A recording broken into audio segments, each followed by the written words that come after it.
Good morning, everyone. Welcome to a Saturday webinar series by Managed Center for Innovation and Agripreneurship. So, National Institute of Agriculture Extension Management, an apex body for agriculture extension in India, an autonomous organization under Ministry of Agriculture and Farmer Welfare. So, where our CA is hosted. Our incubation center is working with startups at various stages in agriculture sector, has trained more than 570 startups, is incubated 383 startups under RKVY-RAFTAAR program, where we have funded more than 97 startups so far and more than 45 are in the pipeline. So the Saturday webinar series initiative has started for creating awareness among ecosystem stakeholders. We start in the month of October 2020. Today we are doing a 149th webinar on this Saturday on role of machine learning and other technologies in disease detection and prevention.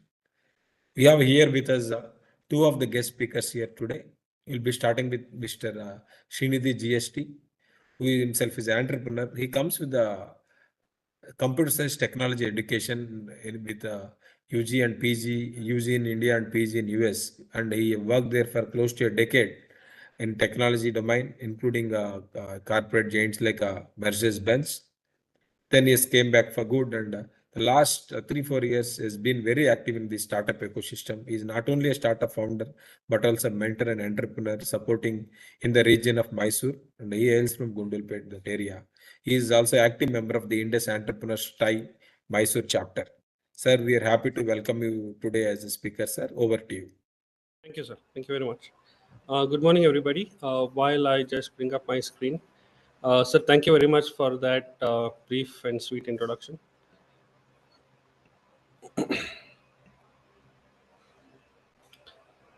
I hope everybody can see my screen. Yes, sir. Okay. Yeah. So, good morning. I think I'll just get started given the amount of time that we've been given today.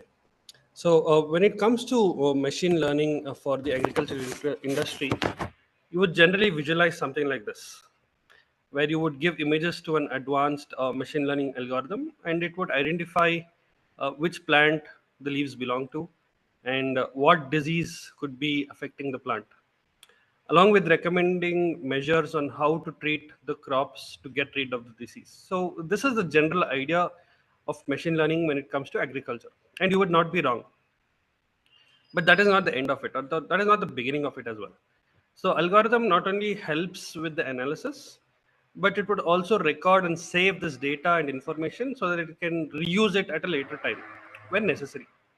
And that is what machine learning is. We give data, or we feed and train data to the machines, and the machines would basically use the trained information to help us in our endeavors. So the machine basically is learning, hence the name machine learning. Okay. So today, given the amount of time available in the session, I don't want to teach you how to implement machine learning. Rather, I would tell you about two case studies that I am personally working on, that I think could help inspire you and give you ideas on how you can use machine learning for your advantage.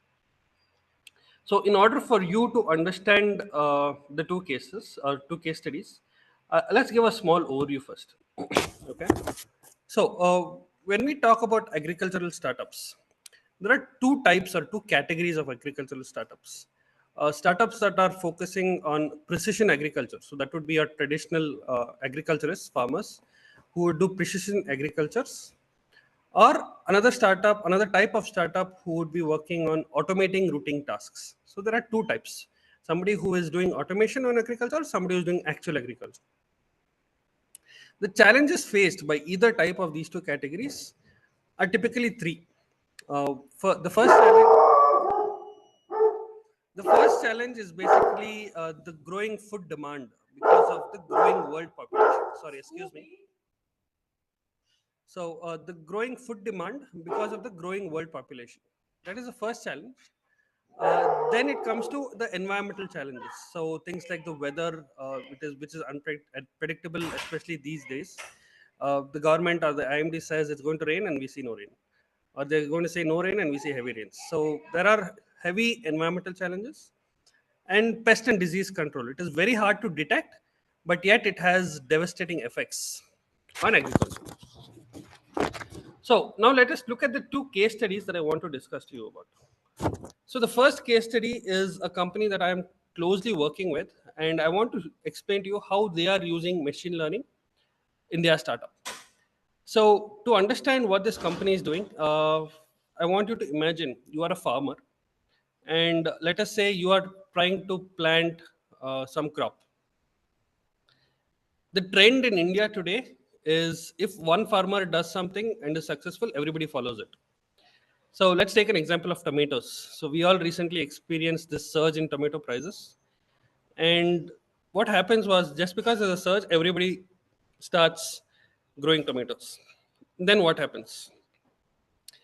At the time of harvesting, everybody would have good yield, and then the price drops. So it's a failure. The people start throwing tomatoes on the roadsides. So one startup, what they're doing is they're using machine learning with historical data.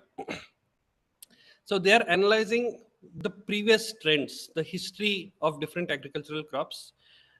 They are seeing when, at which season, what prices can be for each crop. They are looking at historical weather data to see when it might rain, it might not rain. Based on that weather data, they are able to predict up to 80 to 85% whether it will rain or not this week, this month, and so on. And depending on whether it will or not rain, they'll be able to water their crops or say, I don't need to water because it's going to rain. And they've been successful up to 80% of the time.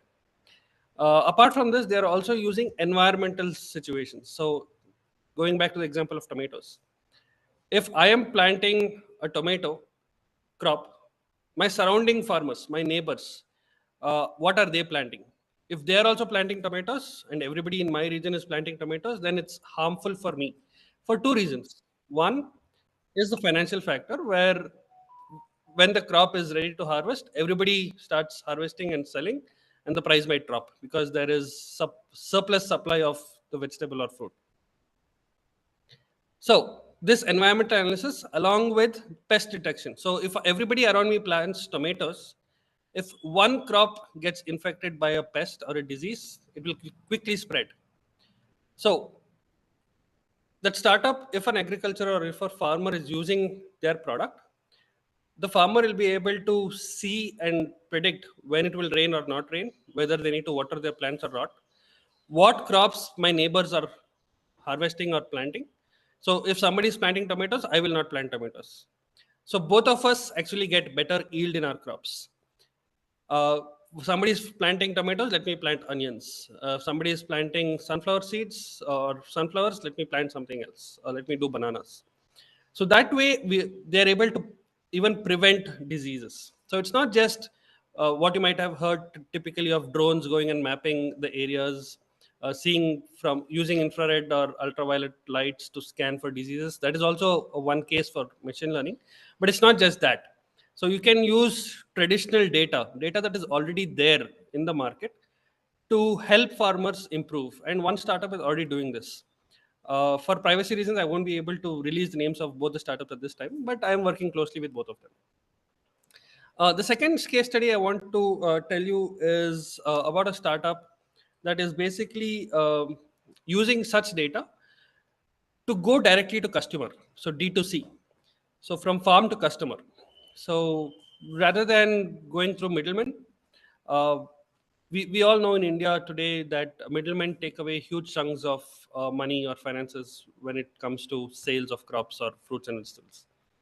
So there is one startup who is going direct to customers. So where they are building a portal, and we are actually helping them build that portal, where they are acting like a supply chain manager, uh, but supply chain manager directly from farmer to customer. So farmer would be able to go in and put his price on what his products are, see what products are selling to the customer directly, allow customers to come on board to the platform, see which crops are available for sale or which fruits and vegetables are available at what price, do the market analysis. So what is the sale price of the farmer, what is the sale price in the market, how much is the middleman taking, take out the middleman.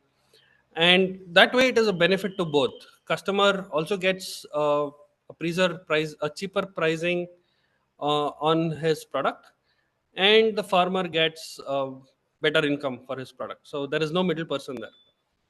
So this is one more product, and they're seeing organic growth. So when I say organic growth, it is not organic farming. Organic growth basically means that you don't have to use middlemen, you don't have to use any kind of special marketing to reach your customer. So this particular startup is able to achieve that by doing organic growth, by linking customers directly to the farmers or vice versa, linking farmers to customers, and they are able to achieve good business through machine learning. So these are two very good case studies of machine learning that are being used by startups and in products today in the market. So I just brought this up to give you examples on how startups are thinking, how startups are using advanced technologies like artificial intelligence, machine learning to enhance their products and benefit farmers, benefit customers as well. Now, what is the future? So the future, we all know technology is going to be used. You cannot get away from any technology. Any industry you're in, you are going to use technology. And agriculture is no exception. So when it comes to machine learning, the future is integrating machine learning with Internet of Things. So what Internet of Things is very simple: reduce manual labor as much as possible and try to use uh, advanced technologies with machines to do your work. So let me give you an example. If a farmer has to turn on his motor for uh, giving water to his crops manually, he would not know what time the current is there. He would not know whether it is going to rain or not. So there are challenges that a farmer has to face, especially people who have big farmlands. So if we bring in IoT, which is Internet of Things with machine learning, then the machine would be able to analyze, okay, from 10 a.m. to 12 p.m. There's not going to be any electricity, so I cannot run my motor for water at that time.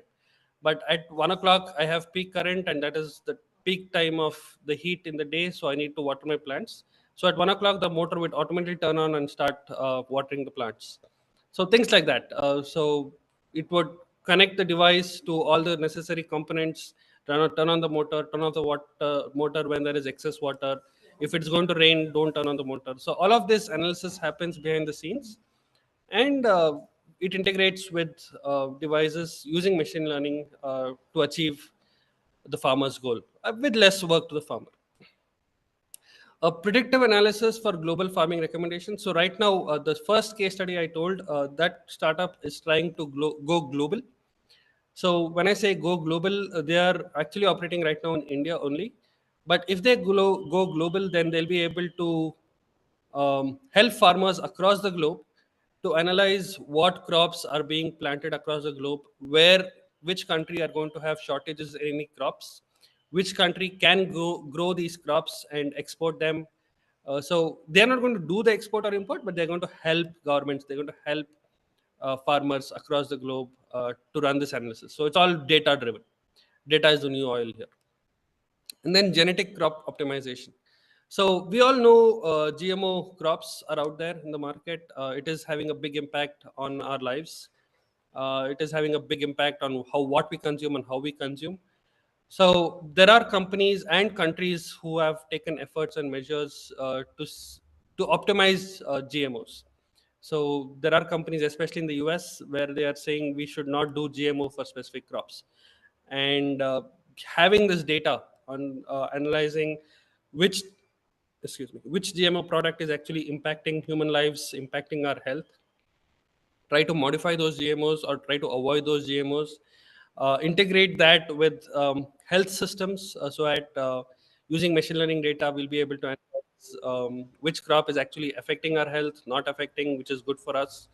So all of that data is being driven. If you are unaware, turmeric from India, the export of turmeric from India to the US has gone up to tenfold over the past 2 years, because America suddenly realized that the turmeric that Indians are consuming is very good for health, and that is one of the reasons why all our food have turmeric in them, and our diseases are comparatively lesser to the American diseases people face in America. Cancer rate in America is very high, whereas very low in India.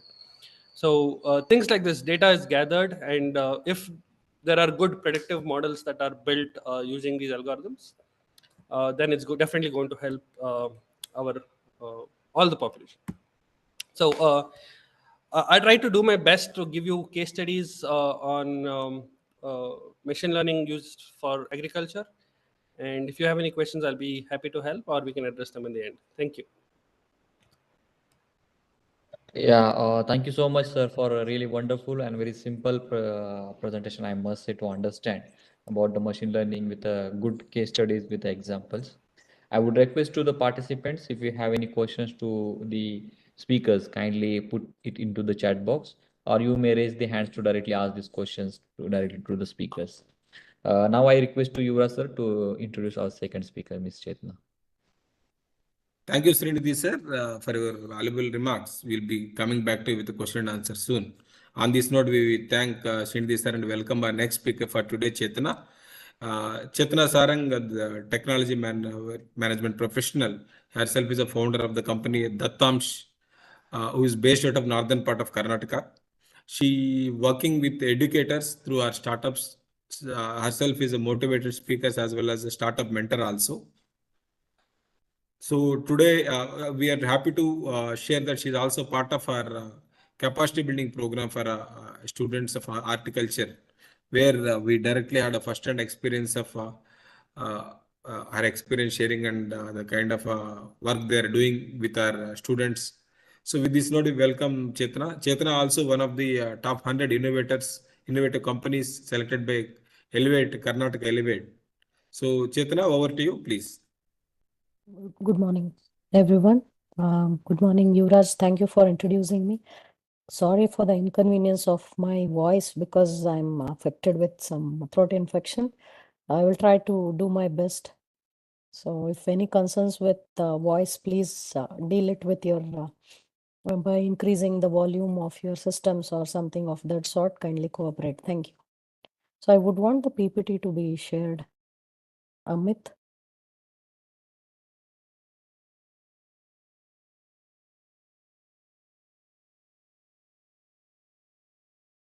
Can I have the PPT shared, please?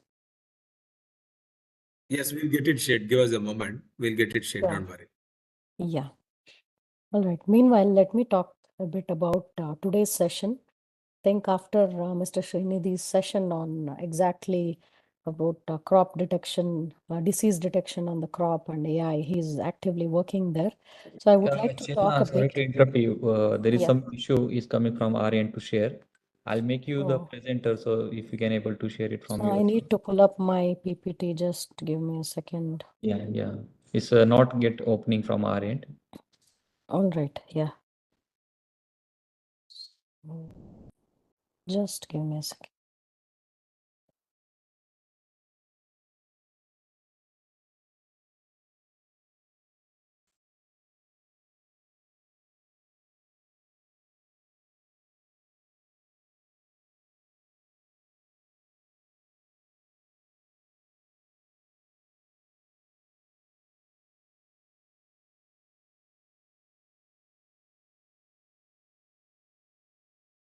Yeah. Shall I share my screen?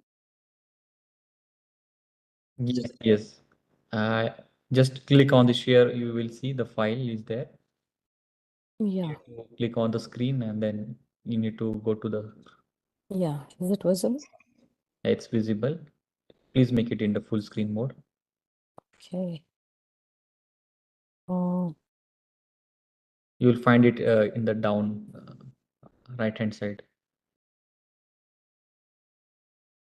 Is it visible now? You cannot able to see the full screen. We can see the share. Probably we can see. Yeah, yeah. Now I think it is coming now. Yeah. Yeah. All right, let's get started. So we'll be talking a little bit more about the AI way of doing things. So AI and machine learning, I think it's a mixed bag. Like Amit said, some people are ahead of doing things already, making their startups AI based, and some people are still pondering what these are and how it might help. I've tried to give a balance for both of these people, groups of people. So let's make the most out of it. So AI and machine learning, when we talk AI, is a broader term. It's a concept, in fact, and machine learning is also a concept which is a subset of AI. So machine learning is a process to achieve AI. So that's how they are related. We need the machines to learn the patterns and take calls for us. So that's the outline of why. So before we go for what exactly and how it does, it's important for us to discuss why people are after AI behind every domain. It's a buzzword. Why so many are after AI? The number one reason is that it helps improve the efficiency of a process or revenues by 40%. It's in general to any business for that matter. It need not be agriculture or finance or banking, any one sector. It's for every sector that AI, anything that becomes AI powered, it automatically has ability to improve the efficiency or revenues by 40%, the study says. So 40% is a big, huge increment in terms of current practices, which can be achieved. So how does it do all of it? So it's a general slide, but it can be applied to every domain: agriculture, banking, finance. As I said, even with respect to agriculture, you can relate how you can utilize why we have to do something that we are doing. So how it is: number one, by cost cutting. How can we cut the cost in agriculture domain? That is by reducing the manual labors, by depending less on the manual labors, automating the things. Robotics are there. And like Mr. Srinidhi explained that it could be watered automatically during the set time hours. There you reduce a lot of cost, and also disease prevention and protection. What happens in the farm once we identify some crops are affected by some diseases, and we will not be able to take good decisions of spraying with the pesticides properly or efficiently. Either we choose to apply it on the entire farm, or we won't be able to go in each segment, each patch of the land. It will be difficult decision for us to take navigating to the entire farm and do it. So if all these things are automated, there is huge cost cutting. The cost cutting comes at the cost of good decisions. So good decisions could be taken through AI powered projects.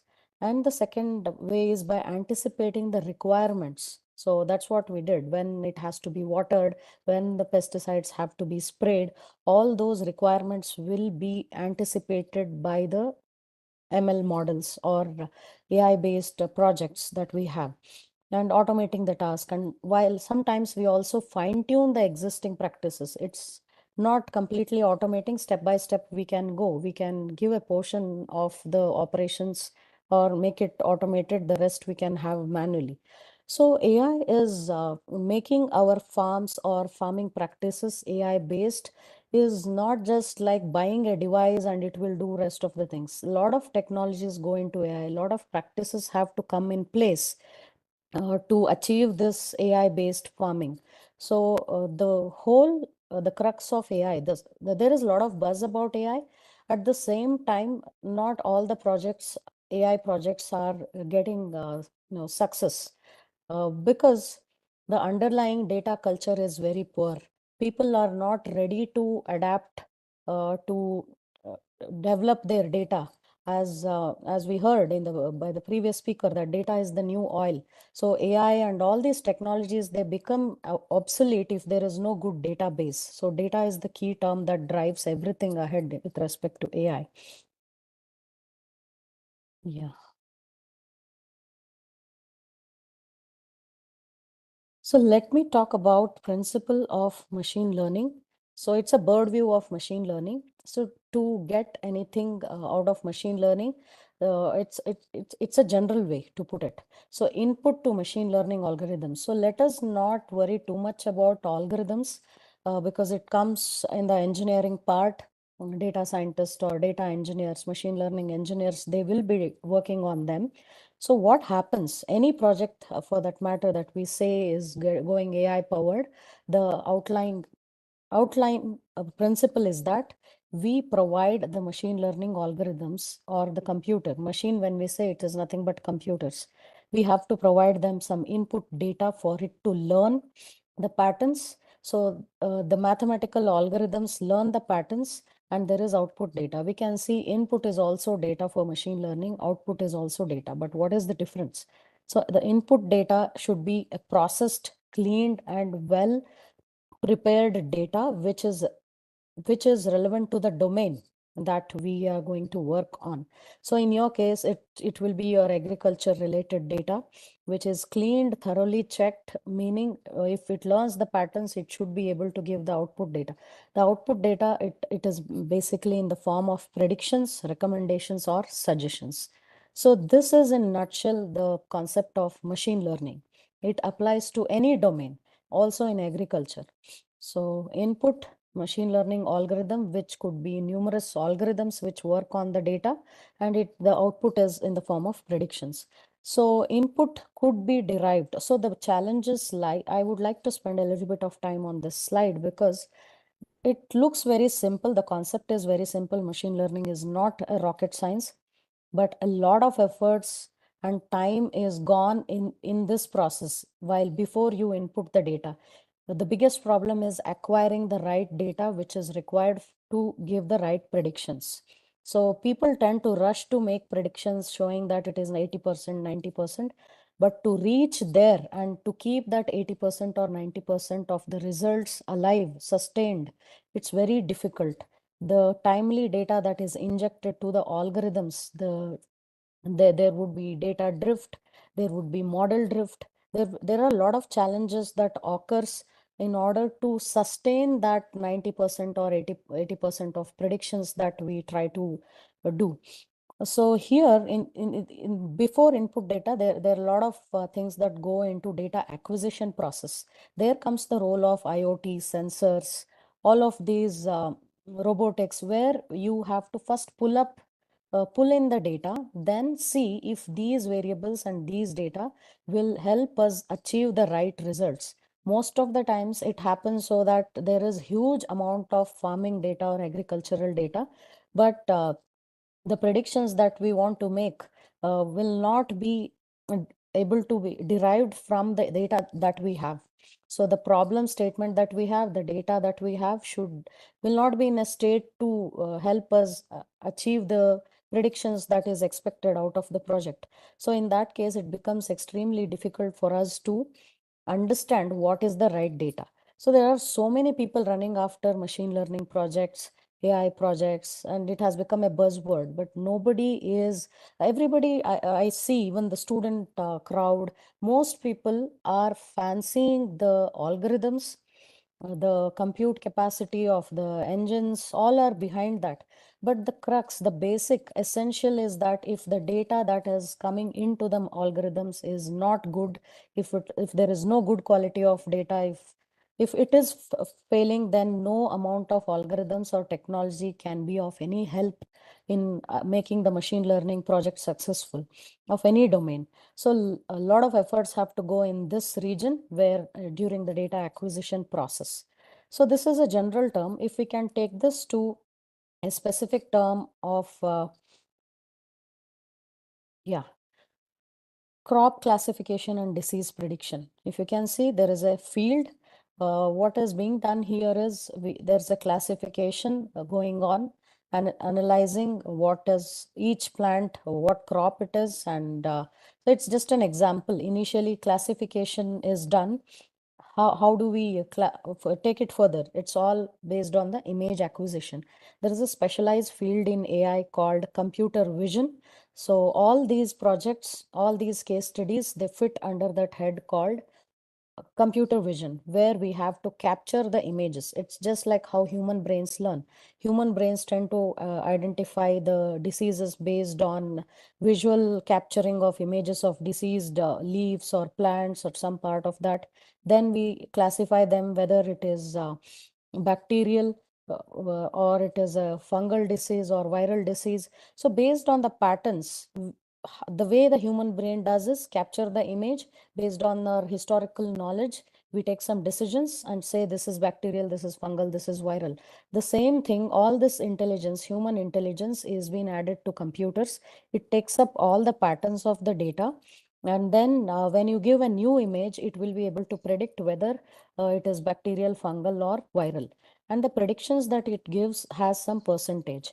So when it comes, the biggest question for all this agri startup is that whether if I want to make my farm or my piece of land AI driven, data driven agriculture, if I have to go for it, should I have a team which builds all these AI machine learning solution, or should I approach someone who is doing it and just apply it? So this is a big question mark for all of us. It depends on our financial structure or financial ability to go for in-house team, or what we can suggest is for any AI project, there are three segments. One is technical, the other thing is domain, and the third thing is analytical. So if we are domain experts as agriculture domain people, then it's better to give the technical things and the analytical things to be done by the third party. So it will be a lot easier, and the project can be completed very soon. And please remember that it's a process. AI project is not just a one-time thing and you will get away with it and you will get 40% result in just applying after 1 month or 2 months. It's a continued process. We have to be at it, keep supplying good data timely.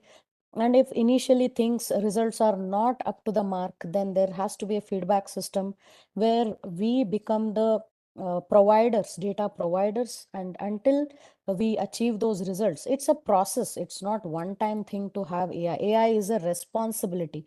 Making our agricultural practices AI is a responsibility which has to continue for long duration. It cannot be said once I do it, it's done.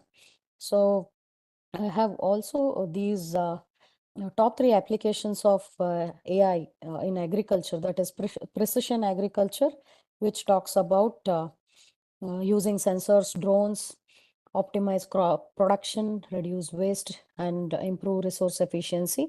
So there's another segment, agricultural robotics and crop, livestock, and monitoring. Here comes in livestock and monitoring comes the use of cameras, sensors. There we check the health of the crop. Okay, there is a source. I have come across this website called Kheti Buddy. They are startups again. They are doing wonderful work. You can request for a demo. So you need not build AI project from the scratch. There are already many startups who are working. You can leverage their help. Or if you are a agri startup who's building something in AI, you can also collaborate with people who are working in other stream of the same thing and try to achieve results in short time. Because if we have to do everything from the scratch, then it may take long duration. Meanwhile, we may run out of finances, run out of motivation, throw everything out and say the traditional practices are much better. So let us not come into that point.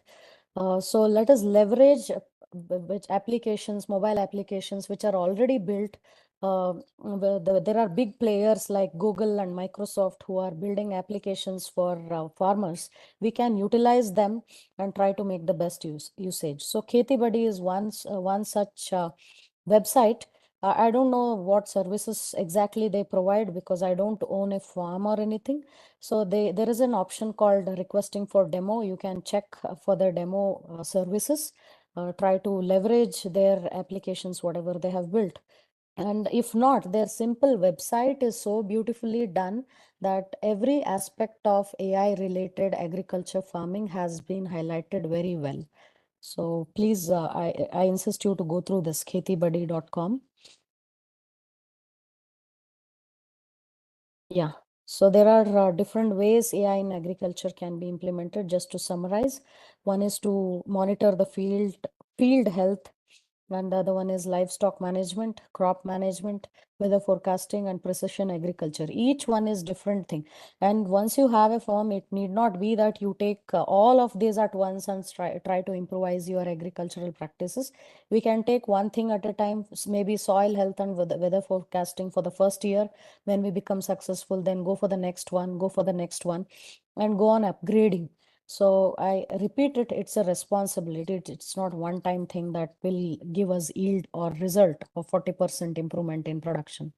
So currently in all these AI practices, the maximum percentage is taken out by, we can see this drone analytics. So usage of drone in agriculture has been in boom. A lot of people are using this practice already. Whereas precision farming stand next, and agricultural robots. There are other things like analytics itself, analyzing the existing practices and taking decisions. So AI meaning AI is it just means that the decisions are taken intelligently by the app, by your app or devices or AI practices. Otherwise, automation with pure basic software was already there. When something is AI based, it means that it will recommend, suggest, or help us take decisions. It will throw us some suggestion which we can work on further.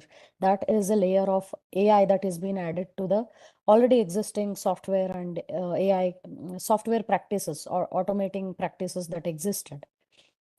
So just thought of picking up some statistics of global artificial intelligence in agriculture market. We can see there are some key players, and there is a growth rate expected of 25% by 2030. And it clearly says that Asia Pacific region to display significant opportunities for market growth. So with all these growth drivers, we can see where it is heading. Artificial intelligence has been taking over all the domains, but the most sensible and essential field that stands is agriculture, because food is the most essential thing. And there is a lot of news about how much of food production has to increase by almost 50%, whereas the land itself is not growing at that rate, the land available to grow. So it becomes very important for the available piece of land. We have to make the most out of that piece of land in terms of the produce. That is by cost cutting, by managing it efficiently, each piece of farm. So that becomes a challenge for all of us to adapt. So it currently there is a choice whether to go with AI or no, but over the period it will be mandatory to make all our agricultural practices AI based in our own capacities. Like I said, we need not build a team of our own from the scratch, get burnt out in achieving these results. We can always go to third party, outsource the projects. But when we are following up on the project, if you don't know the basics of AI, then we cannot follow up the outsourced people very well. And 1 year project may take up to 3 years, and there is a huge loss in what can be achieved. So it's, even if you are not building our own AI based agriculture practices, it's important for us to know the basics of AI practices, how AI projects are built, so that we can extract work from the third party. So these are few things which I wanted to tell. Remember, data is the essence of everything. AI project, technology, algorithm, model building, they all come later on. So if we have good data, then we are good to go for going for AI projects, better AI projects. So with this, I would like to conclude, opening up for any questions. Thank you. Yeah, thank you so much, Chetna ma'am, to giving a very wonderful presentation. I would say you discuss about why AI is essential and how exactly it is going to be possible, in which areas. You mainly talked about the principles of machine learning and the different applications of AI in the various applications, that too in the agriculture sector. And a very important key point you mentioned, that data is actually the new fuel for the each agri-tech sector. So I totally agreed. With this note, we will move to the Q&A section of this webinar. So I would request once again to the participants, if you have any questions, you can put in the chat box or you may raise the hands. So I can see a couple of hands are already raised by the participants. I'll first unmute to Mr. Shekhar Moria. Can you hear me? Hello, Shekhar, are you there? Hello? Shekhar, can you hear us? Yes, sir. Yeah, if you have any questions, you can directly ask to the speakers. No, sir, I didn't have it. You don't have. Talking so clearly. Okay, no issue. We have Mithilesh Singh. Mithilesh Singh, can you hear me? Hello? Mithilesh Singh, can you hear me? Yes, am I audible, sir? Yeah, you're audible, sir. You can ask the question. Okay, okay. My question is with the Chetna ma'am. Ma'am, I have an FPO with so many member, around 1,000 member I have, and I want to introduce this precision farming and machine learning or IoT in farming. But Okay. I searched so many websites and also try to contact many companies. Some of them come with their drone in the field, but after that, my connection got lost, where they are not interested much. So, how it can build on a farmer field, actually, on a basic farmer field. Actually, I am North Indian, so here Mhm. farming structure is very diverse. Maximum farmer have a very small land holding. Yes. They all are suffering, actually. They are weather dependent. They don't know how to apply pesticide or fertilizers, or they don't understand anything, actually, in a brief. Right. So Yeah. how it can be applicable on a land basis? So I see it as you have made a group of people and you are trying to help them out with AI-based solutions, right? Exactly, ma'am. Yeah. So first of all, congratulations on taking such a big step. They need it. Whenever it comes to AI, it is very difficult because there is less awareness. People cannot understand, and there is a gestation period for these AI projects. Like I said, it cannot happen overnight, and it becomes difficult for anybody to get convinced that it is helpful because you ask so much of data and don't give anything initially in return. So they say you only take and don't give anything. So that's the problem. But I'm sure by continued efforts of connecting, if somebody is not responding, there are many, like I said, there's one Kheti Buddy, which web application I have gone through.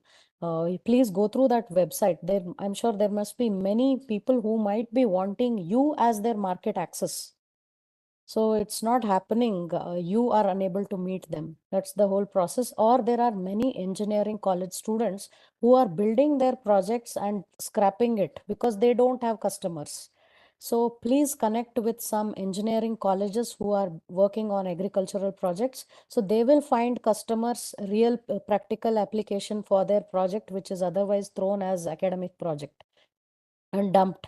So you can meet each other and try to make the most out of it, is what I would like to say. Just don't attempt and leave it.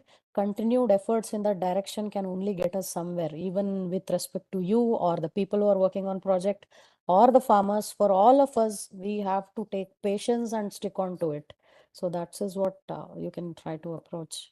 I'd like to add one more on top of what Yeah. Ms. said. So, as Chetna ma'am mentioned, it is not an individual person's responsibility or duty, or it is not even easy for one person to do the entire thing. So, it's a multi-dimensional, multi-stream effort that has to take place.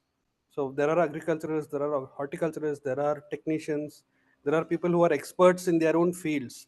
You need a marketer, you need a guy with an MBA to go do marketing if you are building an AI product. You need some technical person to actually build that product, but he will not know what to do in agriculture. He will not know farming. So you will need an agriculturist or a farmer to come and help with that help that person build the technology. So as Ms. Chaitanya said, it is a collaborative, multi-stream, multi-dimensional effort that has to take place. Yeah, Mithilesh, I hope you got the answer. And thanks to Chetna and Srinidhi to add into this his point. We'll go to the next question, which is coming from Ananda to Srinidhi. Sir, will it be possible to count the number of fruits affected or maybe diseased in orchard crops by using this machine learning algorithm? Yes, I saw that question. That is a very tricky question again because there are multiple ways that has to be done. if you are doing it manually, yes, it can be done. But when we're talking of AI and machine learning, you would need advanced tools and technologies to do that. Because let's take an example: you are a farmer with a 10-acre land, and the farmer has to walk across his 10-acre land every day to analyze which crop is going bad or diseased. If you want to use AI to do this or machine learning to do this, you would need to employ advanced tools like robotics that Chaitanya ma'am presented. You will need to use some kind of a robot or a drone that would surveil or do surveillance on your land to identify across the different spectrum. I know I mentioned somebody. Sorry, I saw somebody who mentioned a spectral imaging. So you would need to use such technologies where it's not just visible light. You will have to go beyond the visible light spectrum to analyze, to use UV lights, infrared lights, different kind of radio spectrums to see where or which disease or fruit is getting affected. Yes, it is possible, but only if there is data for it. Machine learning only works when there is data. When I say when there is data, machine should know which fruit is good, and if it is not this, then it is bad. And it needs to have different kinds of images of a good fruit, because an apple is an apple, but there are different varieties of apples, right? So the machine needs to know all the varieties, all the different ways an apple can be analyzed to identify it as a good fruit. And if it doesn't match, then it tags it as a bad fruit. So data is very important. But yes, to answer your question, if you have all sufficient data, it is possible. Yeah, I hope Ananda, you got the answer. And just in connection to the previous answer, there is one more question is coming. That too, I'm just getting that question. Yeah, that someone is asked, do we need to advance hydrospectral sensors for the photographs, or normal cameras for identifying the diseases can be worked out? So yeah, I think Yeah, I just someone, answered that. exactly. Electrospectral cameras are essential. I'm not going to say that mandatory, but they are essential. See, as with anything, nothing is cheap. For the first time that somebody does it, they would spend huge amounts of money to do it.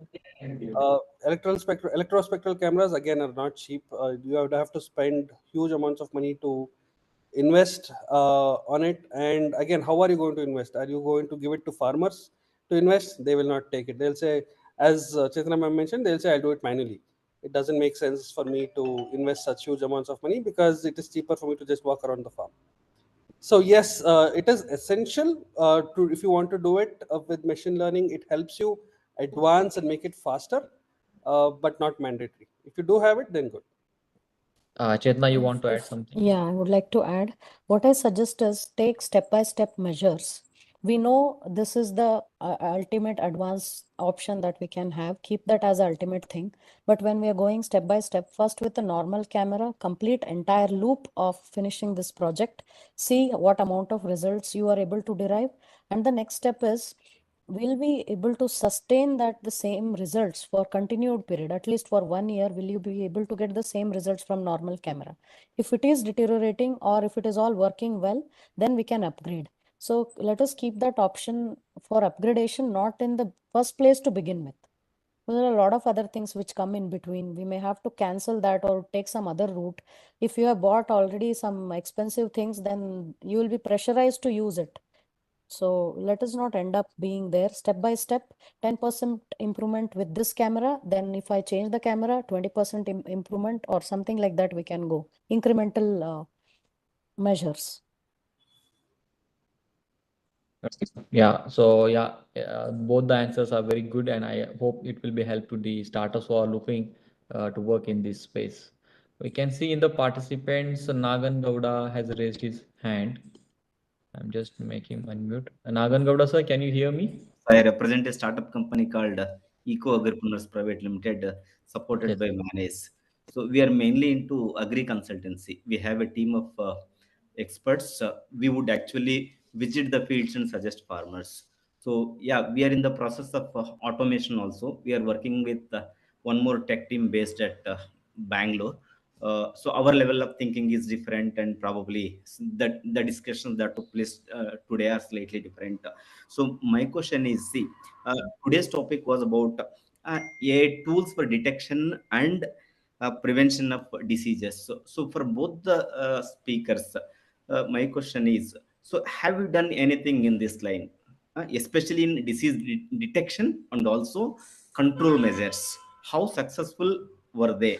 See, so because I'm asking this curiously, because there are so many parameters to it. If you take a disease called late blight of tomato, see, for example, if the weather is congenial, disease will spread in 2-3 days, right? Entire crop will be spoiled, right? If the weather is not congenial, no, it does not spread, right? So many things. If the market price is high, farmer is ready to invest more. Otherwise, farmer is not ready to invest more. So basically, so have you done anything on disease identification using machine learning tools and also suggestions for control measures?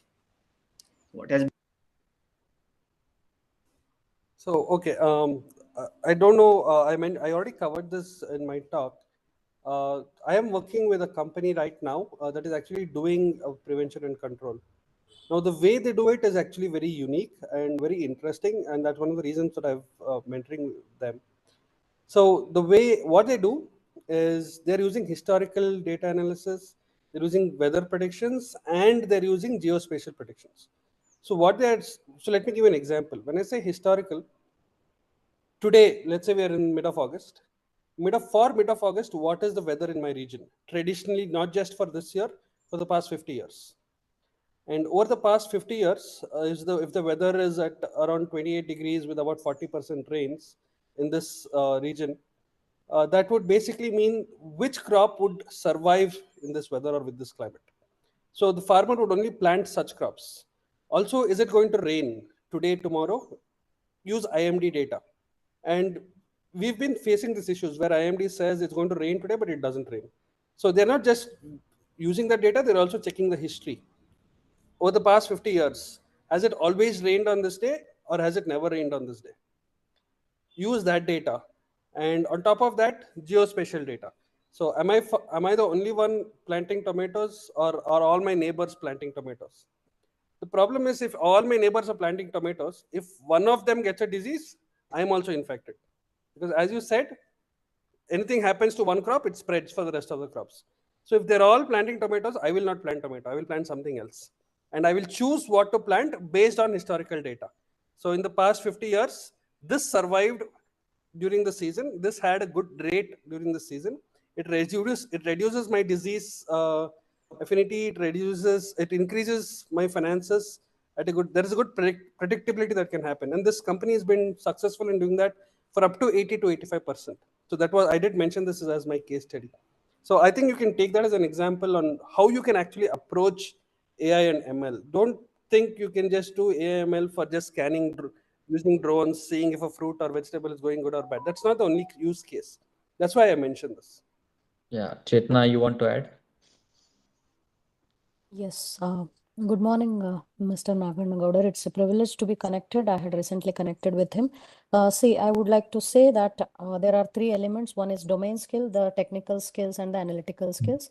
I'm a person with technical and analytical skills of AI, and I haven't worked on this domain, agriculture. I openly admit that. I don't have the knowledge as much as you have acquired in your consultancy learning. So if provided, I can see that all your knowledge can be made into an AI product and you can reach the entire world. Currently now what you have reached, I can see many people across the world will be benefited by the amount of domain skills that Mr. Nagarnagowda has got.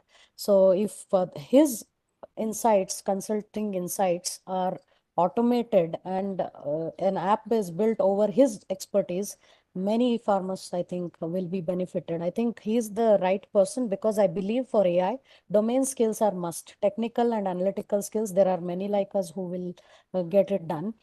So this is what I would like to say. Thanks for bringing out those Yeah, aspects. I Yeah. would must say thanks to Nagan Gowda ji, as his startup is supported in manage as a eco rise, and he's doing very good job with the consultancy to the farmers and bringing organic rice and providing the marketplace to the North Karnataka region of the part. And as rightly said Chetna ma'am, we should have the technicals as well as the domain skills also to bring into something in the agri space. So this is what I can conclude from your questions. So thanks for the question and thanks for the speakers for your suggestions. With this, we'll go to the next question, which is coming from the Satya Arvindan. So he's asking question to Chetna ma'am, sir, or maybe to sir, you can answer. Is there is any AI website or application used for the disease detection and diagnosis? Please share a few examples if you know. I think there are so many, but if very convenient to use for at early stage. Any AI application or the website for the pest and disease detection? Yeah, the one which I mentioned, khetibuddy.com, they have explained everything, and they have also they are ready to give the product demo, so you can try out there. The website itself is highly educational. You can get it through that, not just crop detection. They have every other domain that they are trying to make AI based. So you can go through that and check. Kheti Buddy. That link also I have shared in the chat box. Srinidhi sir, you would like to give any other? I do. KT Buddy is one of the competitors of my startup, so I don't want to. I cannot at this moment name my startup, so I don't have any other. But what I can say is, if you just do a simple Google search or a mobile app search, there are millions of apps. I also saw in one of the chat that somebody said that I have also done something like that. It is very easy to do. If you know what to do technically, it is easy. The difficulty is not in implementing that. The difficulty is in putting the data into it. Yeah. Collecting humongous data, that is the biggest challenge. So there are tons out there, just have a look at it. Yes. To add into this, Satya, there are a couple of applications like Plantix is there, Agri-O is there, and KTBuddy is the right website where you can learn many things about your query. We'll go to the next one question, and the hand is raised by the Sharath Pant. Sharath, can you hear me? You can ask question directly to the speakers. Sharath, are you there? Yeah, you're audible. I'm audible. Yeah. Yeah, you can ask question. Yeah, I have just a practical question. Recently, when I visited one of the research project in Akola area, so farmer asked me that he have cotton yield is very low, so he don't have money to invest in labor because the yield is very low. So he told, is it there any machinery that it will pick up the cotton from the that floor, and I will get some money. Means like that. This type of things, robotics are possible with AI and ML. So that is my question. So to reduce the cost of labor. So when it comes to harvesting of crops, different crops give yield in different ways. You harvest wheat in a different way. You harvest maize in a different way. You harvest cotton in a different way, and some of these harvesting processes will vary. For example, sunflowers, you not just pluck out the flower, you also have to pluck the seeds from the plate of the flower. Whereas if it is maize, it is removing the corns from the cob. If it is cotton, you not only have to remove or pluck the cotton, you also have to clean the cotton. So different harvesting ways are there for different crops. I'm not going to say it's impossible. There are machines that will help clean cotton, but the cost is again huge. Cleaning cotton, the machines are typically like in huge factories. They are stagnant machines. They are fixed machines. They don't move into the field. But somebody would have to take up that effort into building a machine that can go through the field, identify if the plant is a cotton plant or not, see if there is a crop or a harvest that is possible, and then pluck out only the flower and then clean the cotton. So it is possible, but the amount of work that has to be done is a lot. So just repeating on what Mr. Yatna said, take it in a step-by-step approach. You don't have to do everything at once. Whether it's currently there at this moment or not, I don't have an answer. But if it is not, then it's a good business opportunity. It's a problem that somebody has, come up with a solution. That's basically what a startup is, right? Identify a problem, come up with a solution for that problem. So if that problem exists and there is no existing solution for it, then you could basically build a solution for it. Yeah, Sharad, I hope you got the answer. And also, Jaspal Singh has mentioned you can connect with the Cotton University in Guwahati. So they are already working in the AI and ML. So might be they will help you. So yeah, time is running out, but probably I'll take one more question. Mr. Umesh Kumar Singh has raised his hand. Umesh, can you hear me? Umesh Kumar Singh, are you there?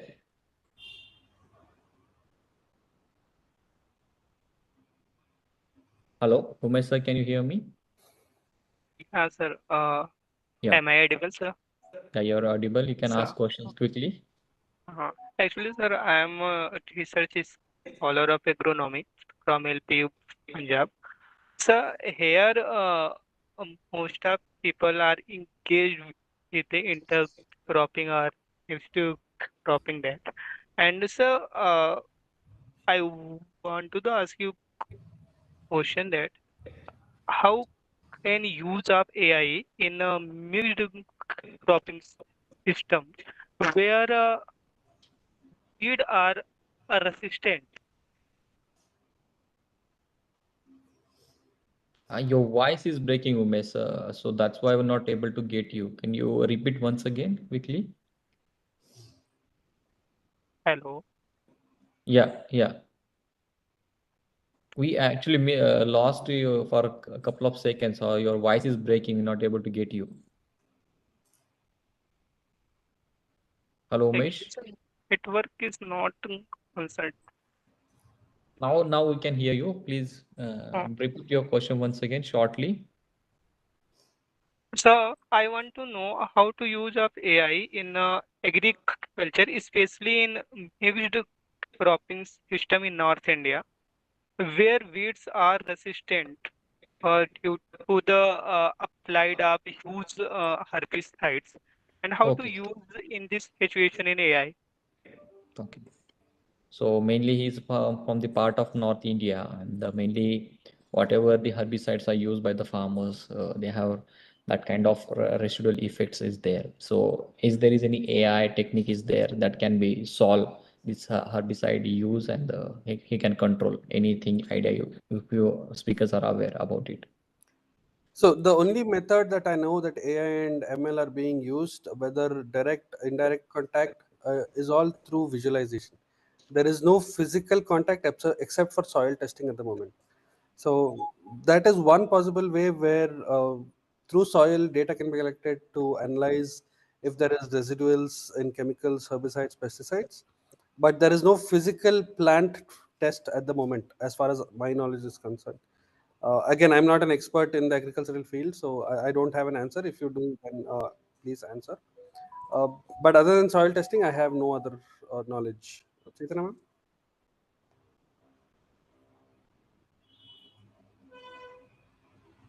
Yeah. So, yeah, like you said, so he wants to get rid of the weed, No, right? he's saying there is herbicides that Okay, are the being residuals of used, herbicide. Yeah, and it whether there are becomes any again residual. a domain-specific problem. Somebody with not having gone into the field and worked cannot be able to answer this. So I'm one among them. I'm sorry, I don't have an answer for this.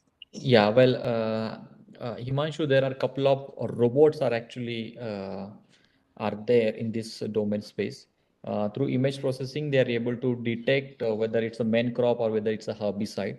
So through image processing only they can detect, and nowadays the laser technology they are being used to kill the herbs. So that in that way you can avoid, you can control the weeds in the field. So this is the one sort of AI application which I am aware about it. But yet in India, this technique is to be evolved. So like a thresher, the harvesters in that way, and the small scale robots also are some of the agri startups are they are working. So might be you can Google it, you will get the some of these robots and applications for your references. Still, I hope this will be help you and you got the answer. Still, there are few questions are unanswered, but we are running out of the time. And many of you are asking the details of the speakers and presentations. Yeah, we are going to share the presentations and the speakers details to the registered participants of this webinar. So you will, Sorry to interrupt, just one line. There yeah, could be many specific things that you may want to know if such a thing exists. In yeah. general, the way the AI is expanding, I'm sure at least 10 people in this world will be working on something that you may want to know. There is nobody like nothing has been done in this field. So it's all the search, game of search based on our interest. So if we have something in that direction, definitely at least 10 people we will find. That is the pace in which AI is going. Yeah, true. Exactly. As it is very evolving the sector in this space and in the precision farming, and that's the reason Manage AI is running last 10 webinars. If you see, is in the techno agriculture based webinar series. So with this, I would like to say thank you to the today's speaker and the participants for joining us today. And I request to kindly provide us the feedback of the today's webinar, and also you can suggest few more topics that you want to hear in the upcoming webinar, in the Saturday webinar series. And please don't forget to follow our social media pages where you will get the regular updates, what are the different training programs we are organizing. And all the details we already shared in the chat box are related to the links and the feedback form and the social media pages and the speaker details as well. As I earlier mentioned, we will be sharing the contact details of the speakers and PPTs to the registered participants. So thank you once again all for joining us. We'll see you in the next week in the same Saturday webinar series. Thanks all. Thank you, everybody.